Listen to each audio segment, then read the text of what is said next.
The honeymoon phase of Michael Carrick is finally over. We are now in the cracks, the depths with this serious marriage with our manager. All right. And let me explain. Okay. So, honeymoon phase, Michael Carrick comes in, new manager bounce back, or winning back-to-back games, and not just any back-to-back games. We're talking City, we're talking Arsenal, like we're really going at it. Okay. We're just getting 3 points off the bat. And then we had a little blip. All right. We drew. But it wasn't too bad, okay? And we come back today and we beat Everton. We beat Everton and we get a point. Benjamin Sesko to the rescue again. Michael Carrick's super sub, Benjamin Sesko. Okay? So yeah, so honeymoon phase is over. All right, United has, got reorganized. We got excited. We did what we needed to do, but now is a real test. Now is a real test to this marriage between the team, between the manager, between the fans, because now we are asking serious questions. Because now it's not just about can we win these games, because we've won them, but now, and we've gotten to top 4. So now the question is, can we maintain that top 4 until the end of the season? Can we do it? Because we have Chelsea trailing behind us, we have Liverpool trailing behind us, Brentford are not too far away.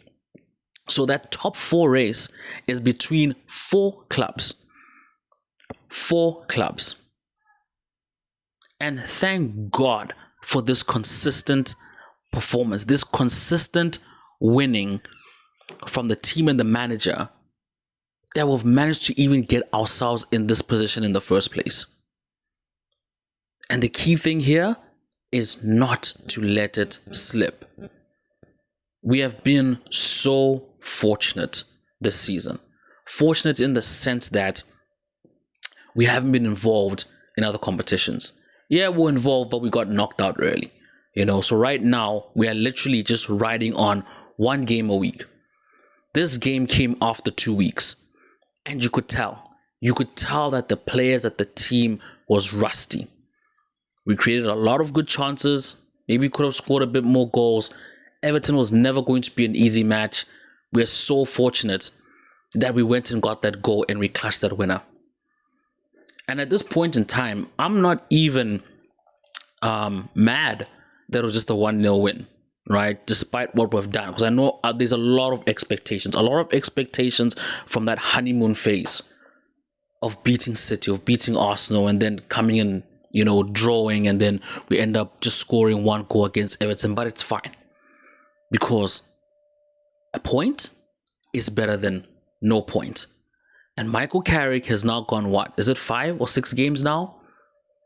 No loss at all. 6 games. This is the 6th game. Yeah, it's the 6th game. Okay, 6 games unbeaten. Will he match Ole's record for 9? Hey, we don't want to jinx it. But all I'm just saying is, yeah, this United team, it's probably under more pressure than it was under Ruben Amorim. Because with Ruben Amorim, it was, can we get this team into top 4? And now we're in top 4. And now the question is, can Michael Carrick keep us in the top 4? All right. And if he doesn't, obviously Michael Carrick is interim manager. So whether he keeps us in top 4 or not, that's none of his business. All right. He just came to as a caretaker, as an interim manager, just to steady the ship, just to get some results here and there, but just not for us to drop so many spots. All right. I don't think Michael Carrick's appointment as interim manager, the brief was, you need to get us into top 4 and you need to make sure United finish into top 4. I think that brief was, look, right now we're not doing too bad. All right. Because I think when Amorim left, we were 6th. Right now we're not doing too bad. We just need you to maintain this until we find a new manager. So this whole top 4 thing has just taken everybody by surprise. I don't think this was part of the plan, but now it seems that this is the plan. I don't know what type of conversations are being had, but I'm pretty sure it's like, okay, look, we didn't expect this. You're 4th. We sort of need you to maintain that 4th space. All right. We need you to maintain that 4th space. And right now, fixtures are in our favor. Although next we're going, or not going, because it's a home game. Crystal Palace are coming to us. We're playing Crystal Palace our next game. And yeah, there is that pressure to keep up those performances. Lineup today, basically unchanged. I think the only change was Martinez for Lenny Yoro. Again, Lenny Yoro, you can tell that he hasn't been getting a lot of game time, so it showed. But I think Michael Carrick, one thing that he has got spot on is he substitutes, and not just who he brings on the pitch, but when he brings them on the pitch. All right. I'm not gonna lie. When he took off Amad Diallo, I'm like, man, I know Amad Diallo hasn't really had, and look, he had a good game before he got substituted off, right? But he's still a threat. Amad Diallo is always a threat, bombing down those flanks, taking defenders one-on-one, putting balls into the box, going at goal. He's a proper threat. So when I saw Amad Diallo coming off for for Benjamin Sesko, I'm like, yeah, okay, but again, what else could he have done? And in any case, it was fine because Brian Mbeumo obviously just shifted to the right. Mateus Cunha stayed where he was. Benjamin Sesko became the target man, which that's how we eventually got our goal. So thank God Brian Mbeumo was able to bring that ball under control, wait for Benjamin Sesko to come in, make that beautiful pass. And guys, that goal was so clean. It's not every day players can score that type of easy goal. I know some of these easy goals, you see them being scored and you're like, oh man, I mean, obviously you had to score. No. We have seen strikers or seen players bottle those type of goals. So we're just fortunate right now that Benjamin Sesko is just on goal scoring form. And we can count on him coming off the bench and having a good impact on the game. In fact, right now, almost every single Man United player coming off the bench is just having an impact to the result.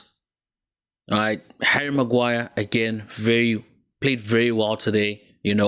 Like he was just, when I just saw him like driving the ball up the pitch, I'm like, geez, man, Harry Maguire has really been revitalized in the squad. And I think Ben said it in one of his videos, talking about Harry Maguire's like comeback story of how, he came to United.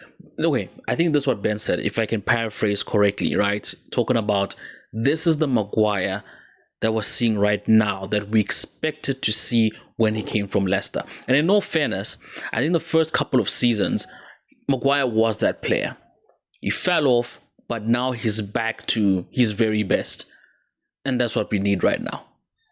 But yeah, guys, well-deserved 3 points. It was well-deserved. Could the game have gone anyway? It could have. United Everton is a big match. I'm just happy we managed to get the 3 points and we keep it moving. All right, and we keep that 4th spot. So hopefully when Crystal Palace come through, we can do what we need to do. But anyway, guys, catch you in the next one. Peace.